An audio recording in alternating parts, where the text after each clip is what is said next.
Preparing just a few more seconds. Hello. Hi, guys. How you doing? Yeah, I've only just gone live, so no one's on at the moment because nobody knows it's just gone live. But yeah, it is Thursday night. It's 9 o'clock. It's time for the Bright Competitions quiz. Yeah, Bright Competitions quiz. That's what we're doing at the moment. So don't forget, it is all about the taking part. It is not about getting them all right or even getting any right. You don't have to. You could put Blair for all the answers. It wouldn't make any difference at all because those Blair comments will still count towards getting yourself some website credit. And the thing is as well, hello, Michelle. How are you doing? And the thing is as well, don't forget we've got you didn't have to watch it live, so if you are watching this on kind of repeat or post it's being live or whatever, or on a Saturday or a Sunday or whatever, that's absolutely fine.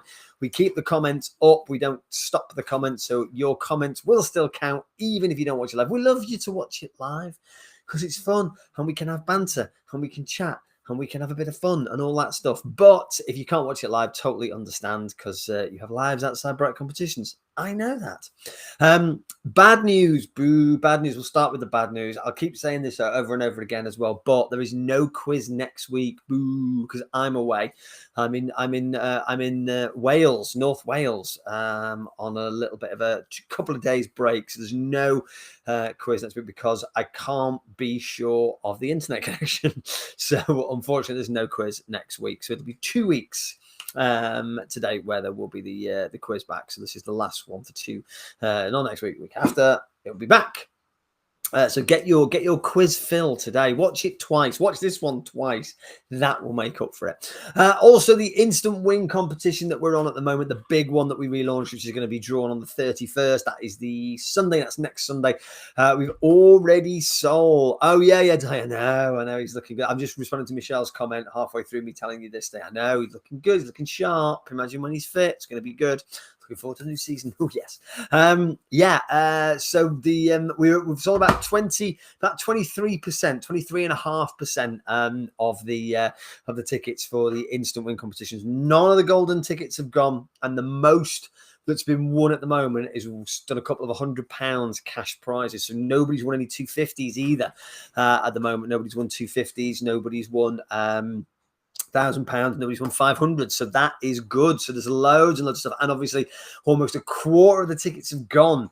So obviously buying tickets now, you've got a better chance than you had at the beginning. If that makes any sense, of winning the instant win. So that's all good. But right, I'll bring you the star of the show. Hang on 1 second. Oh, he's gonna win. I've got him under his thing, which he doesn't like. Right, there we go. Oh no. Where are you? No, look over there. There we go. Hello. There we are, the star of the show, little Charlie, who coped like a trooper on the hottest day ever on Tuesday. You're not comfy, lads. Let's swap you around like this. So there we go. That's that better. That's better. There he is. Yeah, who coped like a trooper. Coped really, really well. Hey, Rachel. Hey, Alia. How you doing? Yeah, coped really, really well. I knew you did on Tuesday. I had a little bit of a paddling pull. Got a photo of him. I put a towel on him.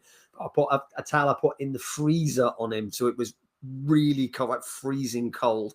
And I put that over him, and he went to sleep. And I just sat with him, kept feeding it. And it didn't get hot or anything like that. It was all fine. It was really cold over him, but he was fine. I was a bit kind of, is that going to be too much? But no, he was fine. He loved it. Drinking a lot of water in his little paddling pool, and he was okay. It's the nights he struggles with. He struggled even last night, didn't you? Yes, you did. I know. Hard, and it was hard being a dog covered in fur. I know. Yeah, but he's been all right. He's got his little groom on in a couple of weeks as well. So right now, I'll be back. He's not comfy. Right, we go. Hey Jake, how you doing? You all right? Thanks for joining us. Thank you for joining us. Oh, I've lost my comments. Right, there we are. There we go. Yeah, Jake, that is Charlie, the star of the show. Okay, so right, we will start in about 32 seconds. Don't forget this weekend as well. I'll tell you quickly about the competitions we've got this weekend. We've got 65-inch TV, an outdoor garden bar, a MacBook Pro, an Uni outdoor pizza oven. Pizza's in the nice weather. It'll get better than this. The Ninja, what's that? Ninja pan set, £1,000 for 99p. That's what we've got, which is the weekly cash draw now. It's gone up. And also don't forget the £3,000 cash on Sunday night as well. £3,000 cash on Sunday night with 10 instant wins. 10, count them, instant wins on that. So that's what we've got on Sunday night. Don't forget. Starting with the questions. Okay. If something is cooked in the style Lyonnaise, what does it contain? Potatoes, onion. Sorry, start again. Potatoes, onions, garlic, cream. If someone, no lollies tonight, no. Oh no, you haven't got it right.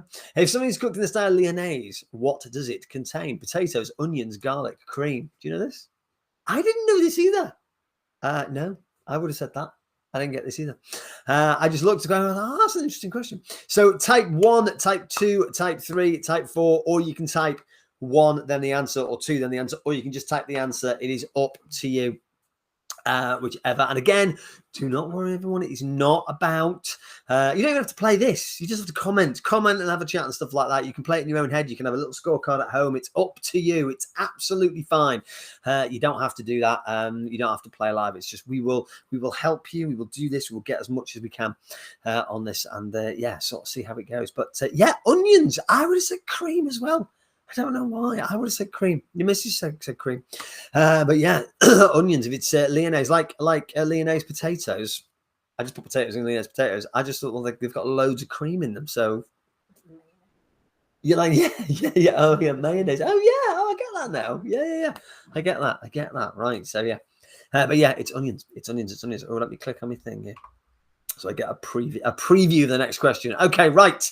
Here we go. So question number 2. How many episodes of Fawlty Towers were made? So the fantastic sitcom. Yeah, I know you know this. The fantastic sitcom of the 70s. It still holds up today. I mean, it does. I mean, there's a couple of episodes which is a bit like close to the wire. But don't forget, it's Mr. Fawlty that is the one who takes the mick out the major and all that. It's very funny. 16, 14, 12, 10. How many episodes were there? 16, 14, 12, and 10. John Cleese got paid £1,000 per episode. There's a little bit of a fact for you. He wrote it with his wife then, who was, was his wife Connie Booth, wasn't she? Yeah, who played Polly. Yes, his then wife. And yeah, he wrote it with her, and Farty Towels, yes. Yeah, at the beginning, all the things would change, weren't they? Yeah, it's good though. Flat Otters, yeah, you literally going through all the ones that would change. That's very good. Yeah, episodes of Fawlty Towers were made. Everyone knew that. There were 12 episodes. Yes, 12 episodes of Fawlty Towers were made. Yeah, in the 70s. Right, that's it. I'm going to give you the thrashing of your life. That's my favorite bit in like all of them. He just disappears in the cars and the cameras, and he comes back with a tree. So it's beating his car with the tree. Very funny. Very, very funny. Don't mention the war. We didn't start it. Yes, you did. You invaded Poland. No? Okay. Anyway, episodes of Fawlty Towers made, there were 12. Yes. Question number 3.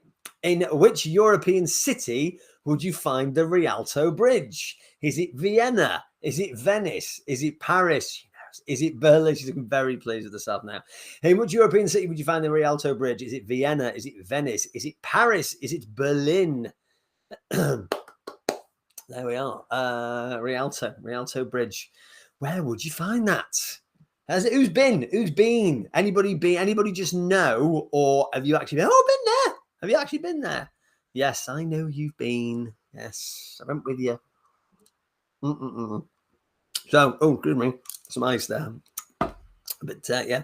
Right, which European city would you find the Rialto Bridge? If you've ever been on the, I'll give you a clue. Been on the water taxi, when it goes into things, it goes next to stop. They found to replace the thing. Rialto. That's what they said. So yes, it is indeed Venice. Everybody knew that. Venice. There you go. Yes, we went for my 40th, didn't we? Well, last year.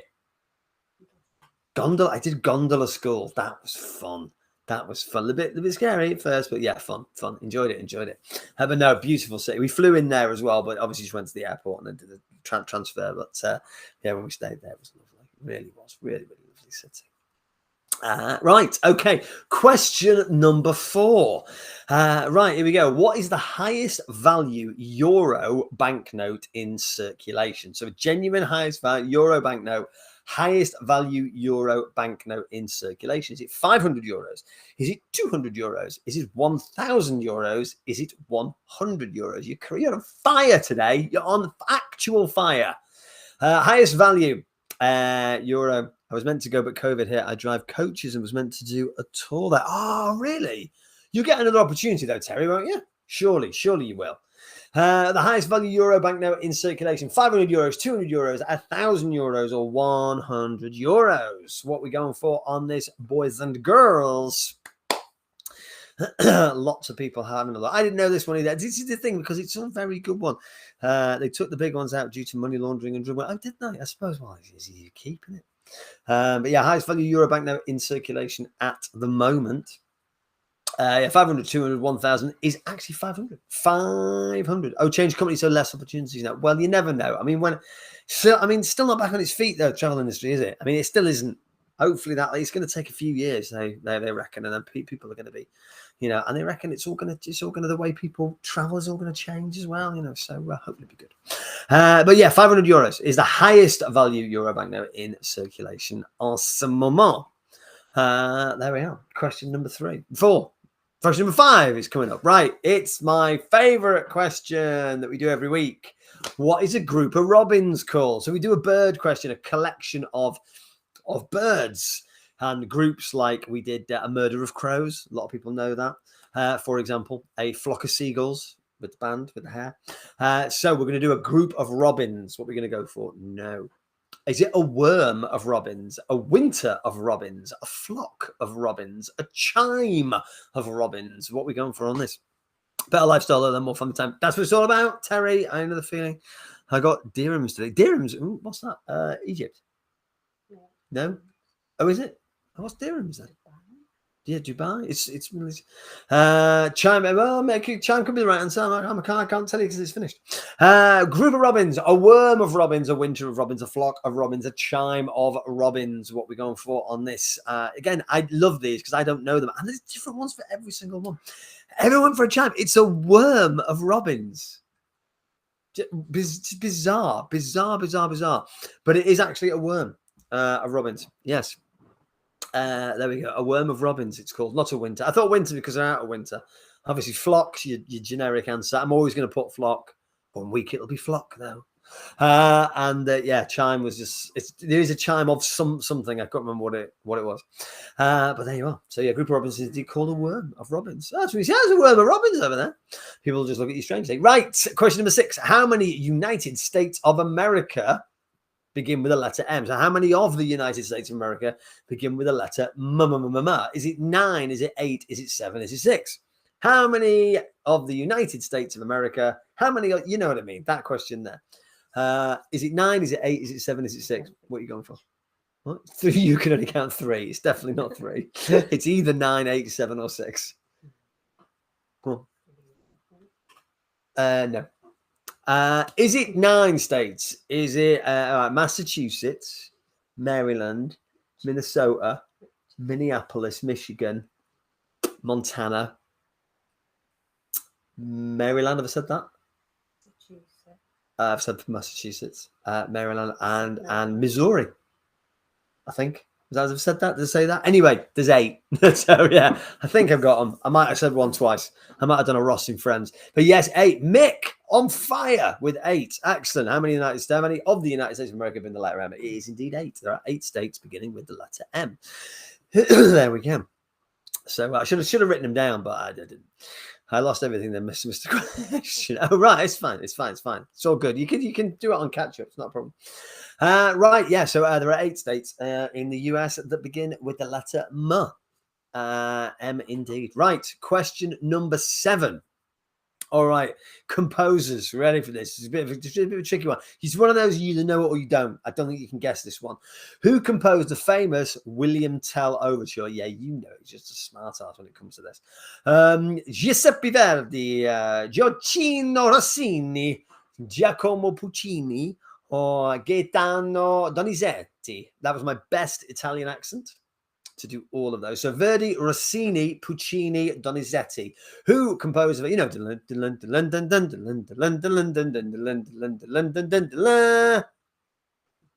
William Tell, Overture. Who composed it? Verdi, Rossini, Puccini, Donizetti. You have to have a name ending in I to be an Italian composer. Otherwise, you're not allowed.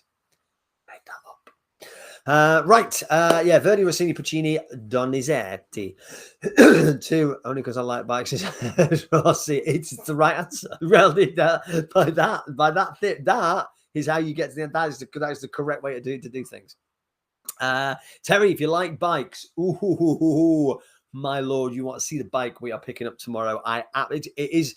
I'm going to warn you, it is a Marmite bike. We're going to put it on. We're going to buy it tomorrow. I'll try and get a live done there. If not, I'm going to do some filming, but we will launch it tomorrow. Have a look at it. It's a triumph. That's all I'm saying. Have a look at it, and it's a Marmite. You're either going to be like, I love it, or I hate it. In which Harry Potter book will you first find the quote, I solemnly swear that I am up to no good? Harry Potter fans, is it The Prisoner of Azkaban? Is it The Philosopher's Stone? Is it The Goblet of Fire? Is it The Chamber of Secrets? In which Harry Potter book will you first find the quote, I solemnly swear that I am up to no good? Azkaban, Philosopher's Stone, Goblet of Fire, Chamber of Secrets. There we go. Who is a big old Harry Potter fan? God only knows. I know. I'm not going to lie. I've not even seen the films. Honestly, read the first couple of books. Great idea. Got bored after the fourth one. I was just like, no. Even the films. I've not even, and I am a movie buff, and I will watch anything. I went to the cinemas to watch Street Fighter. Uncle Van Damme. That just proved that I will literally watch anything. I got bored after the fourth film. The third film. Yeah, Prisoner of Azkaban is the right answer. Been to the studios 8 times and never watched it, really. That's brilliant. Prisoner of Azkaban is the right answer, which I think was the third book, because that's when I stopped watching the movies. Yeah, to solemnly swear I'm up to no good. The Prisoner of Azkaban. There we go. Harry Potter and the... Yeah, did you know that? What? That. No? Okay. Right. Question number 9. Right. I might not be able to pronounce this correctly. I warn you now, but it's written there. In which country would you find... Oh, perks of the job. In which country would you find the Los Glaciares, I think, National Park? Is it Ecuador? Is it Chile? Is it Brazil? Is it Argentina? In which country would you find the Los Glaciares? Glaciares. That is, I don't know how you pronounce it. National Park. Ecuador, Chile, Brazil, or Argentina? No. What's the specialist roundabout tonight? Oh, brand slogans like McDonald's. I'm loving it. That brand slogans. That's what it is tonight. There's 5. Some are from a while ago, like the 80s, and some are quite new. So I've kind of split it. There's only 5 questions. There's only so much you can do with 5 questions. Which country would you find the Los Glaciares National Park? If that's how you pronounce it. Ecuador, Chile, Brazil, Argentina. Who's going for this? Who's getting these ones? Come on, what are we going for on this? Computing answers. Oh, Mick, John, Terry, Rachel smashing it out of the park with Argentina, which is the right answer. Again, I thought it was Brazil, but it wasn't. It was indeed Argentina. There you go. That's me out then. Oh, no. Honestly, you may watch. You may look at. You'll know these. You'll know these. You'll know them. You'll know all of these. The specialist rounds of the slogans. You'll just be like, oh, what's that from? It'll be one of those. You will know them all. I'm no good at 80s pop music. Got stuck on level 42. That is Alex, who works with me here, who does all the motorbike stuff. That's his favourite band. On which date in 1955 does Marty McFly first visit during his trips in the Back to the Future film? September the 8th, October the 31st, November the 5th, August the 10th. On which date in 1955 does Marty McFly first visit during his trips in the film Back to the Future? Come on. September the 8th, October the 31st, November the 5th, August the 10th. Come on. You must have seen these films 100 times. You don't know this one? No. Yeah, you got to decide now. No. This is the Red Lemonade on the American Science, November the 5th, 1955. That was the day I invented the flux capacitor. I remember it clearly. I was standing on a toilet and I was hanging a clock and I slipped on the porcelain, it was wet and I slipped and I fell and I banged my head. And that's when I came up with the idea of the flux capacitor that makes time travel possible. No? So I embellished the quote a little bit there. I love that film. We got that film on bootleg VHS because a friend of my brother's actually had one of those satellite dishes that pointed at the thing. We got it on VHS. It was a rubbish copy. And me and my brother must have watched it 500 times. Brilliant. There we go. Who wrote One Flew Over the Cuckoo's Nest? Question number 11. Neil Cassidy, Milos Forman, Ken Kesey, Allen Ginsberg. Who wrote One Flew Over the Cuckoo's Nest? Obviously, the book based on the movie with Jack Nicholson. Who wrote One Flew Over the Cuckoo's Nest? Was it Neil Cassidy, Milos Forman, Ken Kesey, Allen Ginsberg? What do we know about that? Didn't pay attention to the dates. You've got to come back with me. Where? Back to the future. No? Such a good. I mean, who's not seen them? I mean, even my daughter's seen them, and they were out. They were like 30 odd years before she was born, and she loves those films. They're just brilliant. Another guess. That's fine. One Flew Over the Cuckoo's Nest. Neil Cassidy, Milos Forman, Ken Kesey, Allen Ginsberg. What are we going for this? Oh, there's quite a few people getting this one right. Yeah. It's good. Yeah. Nurse Ratchet, no, Nurse Ratchet. She was voted, I think, one of the most evil, like one of the top 5 most evil characters ever portrayed on screen, over Darth Vader or something. Probably because she was more real. Ken Kesey is the right answer. Yes, number 3. Ken Kesey wrote One Flew Over the Cuckoo's Nest. Apparently, it's one of those that he hated the film. You know, when you hear about all these people, then they give the film to they sign the rights over and they watch from the like, I hate it. They try and distance themselves from it. Apparently, he didn't like the film at all. But there you are. Right, staying on with kind of moving from books to films and then back to films. Who directed the 1927 silent science fiction film Metropolis? Guys, if you've not seen this film, it is an absolute masterpiece of cinema. It's black and white. It's all about it. It's relevant today. It's almost 100 years old, and it's relevant today. When you watch it, it blows your mind. It really does.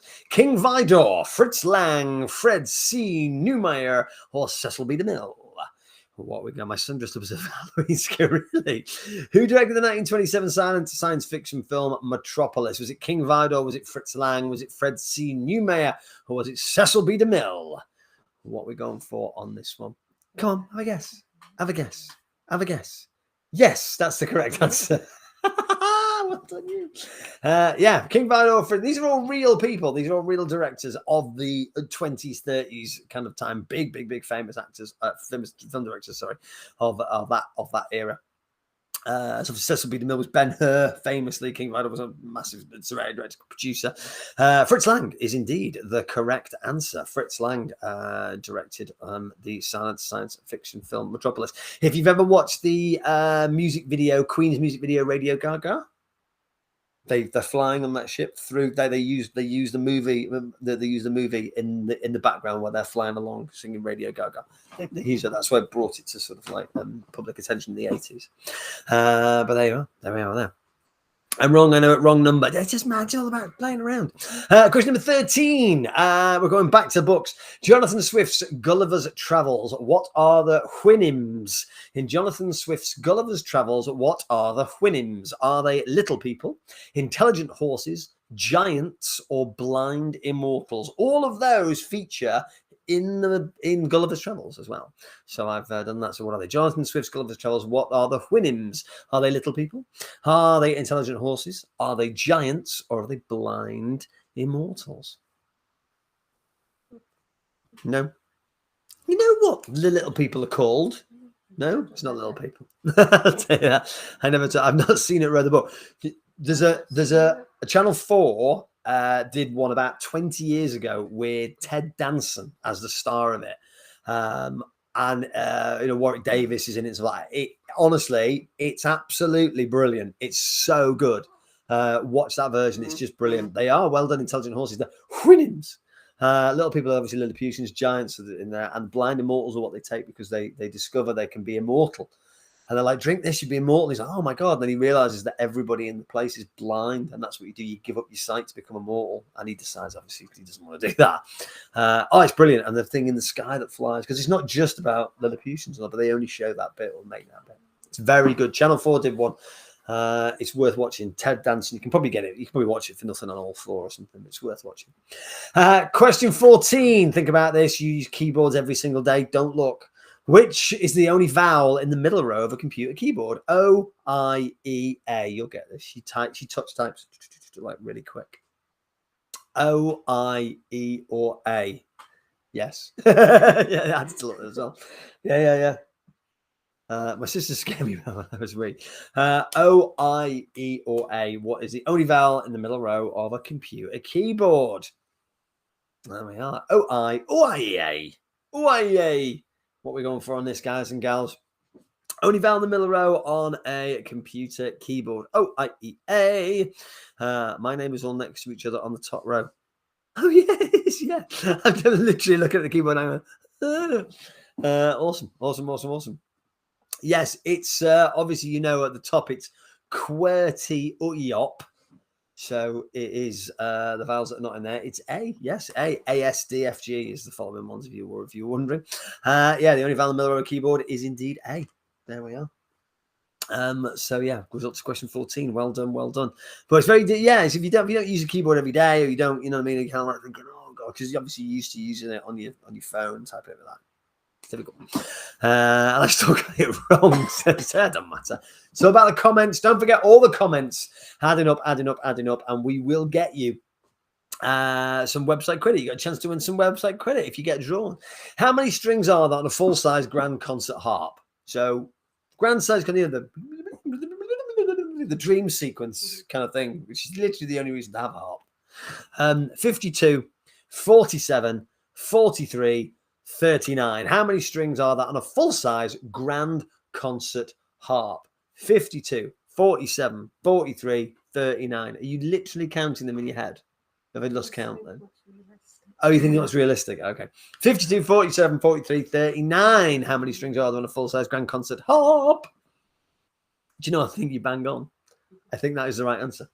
There we are. We're going for 52, 47. There's probably a reason why there's this many. I should have looked it up. I didn't. You know what I mean? When there's like a certain number and you think, oh, is it to do with the octaves or the, the range, or is it to do, because obviously every string is a different note. It's not like they don't have plectrums, as they say.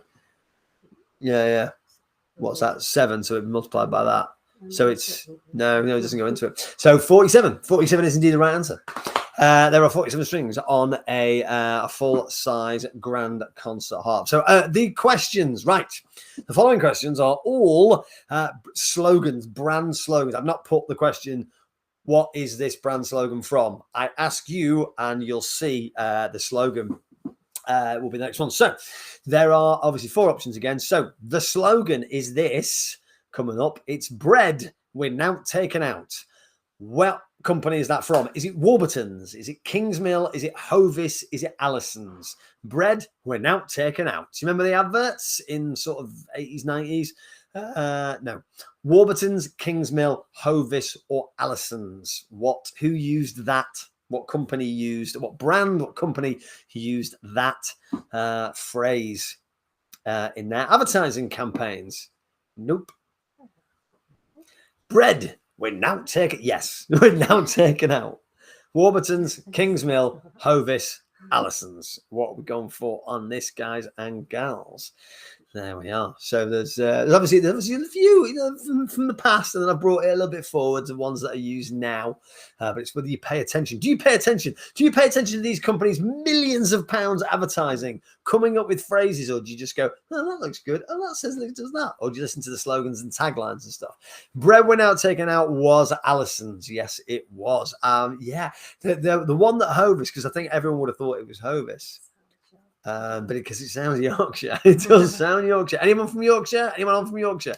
Yeah, it does sound Yorkshire, doesn't it? Obviously, it does sound north where where we're from. Well, the other side, we're Lancashire, but yeah, let's not get into that. Let's not get into that. But there you go. So bread we're now taken out was indeed Allison's. Okay, so a slightly newer one, slightly more up-to-date one, but are you paying attention? The makeup of makeup artists. Is it Max Factor? Is it MAC? Is it Lancome? Is it Estee Lauder? Yeah, well, I know you know that because you're like madly into makeup. But, me, I'd just be like, because I don't wear any of these brands. The makeup of makeup artists: Max Factor, Mac Lancome, Estee Lauder. Say again. Oh, right, okay. What are you going for in this, guys? Makeup of makeup artists: Max Factor, Mac Lancome, Estee Lauder. What are we going for on this? Slightly more up to date. Charlie's literally over there, just like zonked. Don't know why. Took him for a very quick walk. We've got a local shop near us, and we just walked to the shop. Very quick walk. It's like he's been on a marathon. He looks that tired. I think everyone has got this. I think every single person's got this. Yes, Max Factor, make it. Yes, well done. Nobody got anything else. That's perfect. So that's more up to date one that you see. That was more up to date one. So I thought that people might get that one. Have you seen the TV programs about makeup artists? No. Have you? It's kind of thing you'd watch. Yeah. So okay. So the next one, but makeup artist. Yes, well done. Everyone knew that. It's probably just a yeah. We know that. Stop treating us like morons. It's my fault. Okay. Great guest team. So the next one, right? It's an airline. I will give you that. Where will tomorrow take you? Qatar Airways, Etihad, Emirates, British Airways. Where will tomorrow take you? Qatar Airways, obviously Etihad, Emirates, or British Airways. Where will tomorrow take you? There you go. No, try again. Yes. Qatar, Etihad, Emirates, or BA. What are we going for on this one? Where will tomorrow take you? Where will tomorrow take you? The next one is too easy. I should have actually changed the next one. It's just far too easy. But I'm committed now. I can't change it halfway through. But, yeah. Right, where will tomorrow take you? What are you going for? Qatar, Etihad, Emirates, or British Airways? Tomorrow never comes like Flybe. Hey, as you know, the worst airline I've ever flown. The worst airline I've ever flown is on this list. The best airline I've ever flown is also on this list. Emirates is indeed the correct answer. Yes. It's not Qatar. It's not Etihad. It is indeed Emirates. There we are. Emirates airline. It's just Emirates, isn't it? Yeah, Emirates. But yeah, where will tomorrow take you? Is their slogan. There we are. Okay. So yeah, it's all good. Right. What are we going for on this? Right, the next one. Okay, this one is very easy. This one is very, very far to me. This one is even easier than the makeup of makers. Just do it. It's not really that one. It's easy to make a makeup of. Spend a little, live a lot. Is it Ocado, Lidl, Farm Foods, Aldi? Do you not know? Oh, really? Spend a little, live a lot. Ocado, Lidl, Aldi, Farm Foods. No. Okay, maybe it's not Elvis. Spend a little, live a lot. Ocado, Lidl, I think Ocado, Lidl, Farm Foods, or Aldi. Spend a little, live a lot. Spend a little, live a lot. Ocado, Lidl, Farm Foods, Aldi. I'm sure it is. Yeah. I don't know. There we are. There we are. Ocado, I just threw that one in. Yeah, Ocado, Lidl, Farm Foods, Aldi. Now, this has been maybe this is not the wife though. Like going down that road, spend a little, live a lot. Like this is the thing is, maybe this is not as obvious as I thought, because spend a little, live a lot is actually Aldi. But yeah, I read it as spend a little, live a lot, which I think they maybe sort of lost. They maybe lost an opportunity there a little, didn't they? Spend a little, live a lot. Yeah, and they spend a little. Yeah, I don't know, mate, but it is indeed Aldi. Only Mick not that one out of the park. Yeah, spend a little, live a lot is indeed Aldi. Aldi's slogan. Yeah, you'd think it would be little, I suppose. Wouldn't you? Okay, fair enough. Maybe it wasn't obvious. Right, here we go. So the next one, and this one's a little bit trickier. This one I've left to save the difficult one to the last one. Strive for perfection in everything you do. Now, I'm guessing not many of you own these cars. I don't. I've never even sat in one. Rolls-Royce, Maybach, Bugatti, Bentley. No. Strive for perfection in everything you do. Rolls-Royce, Maybach, Bugatti, Bentley. Some of you may know this. Some of you may, know and work for this or work in the industry and know it like that. But if you've ever been in one, let me know. Any of these, I've not been in any of these cars. Strive for perfection in everything you do. Rolls-Royce, Maybach, Bugatti, Bentley. What we've gone for. And these ones, guys and gals, don't forget, it is not about getting them right. It is about taking part, having a go, answering the questions. If you get 0 or you get full marks, it makes no difference. It's all about the comments. It's all about the comments and comment. No, not got a Maybach. We've got all the others. I've got Corgi cars. I had a model of a Mercedes car. Everyone got that Rolls Royce. Oh, sorry, Michelle. I'm not singling you out. Yeah, Rolls Royce. Yeah, I wouldn't have got that in a million years. Really wouldn't. I would. Well, I might have done, but it would have been pure guess. It would have literally just been a dartboard answer, that one. But yeah, Rolls Royce is indeed the correct answer. So there you go. So yeah, that is all. That was the last question. It will automatically bring up the results very shortly. But don't forget, we've got the draws on Sunday night where we will give people a chance to win £5 website credit just for taking part in this quiz. There'll be 6 separate winners. We've got Mick, Paula, Rachel, Terry, Ollie, Michelle, John, Lee, Jen, Julie. Yeah. Yeah, it will be, everyone will get a chance. Everyone will get a chance to, the car in front is that was Toyota. Everyone will get a chance to win £5 website credit. There will be six separate winners, but don't forget there are loads and loads of prizes available, loads of instant wins available. We're 140 plus instant wins with only now 75% of the tickets available, so the odds are better. So yeah, enjoy yourself, enjoy the rest of your night, have a great evening, enjoy Friday, Saturday, and I will see you on Sunday. I'll try and do a quick live tomorrow, but watch for the bike. Terry, I'm talking to you as well. If you like your bikes, have a look at this one tomorrow. Genuinely give us your honest feedback. If you hate it, you hate it. It doesn't matter. It's one of those. It's all about personal choice, but check it out and let us know what you think. We'll be launching it tomorrow afternoon. Take care, guys. Bye.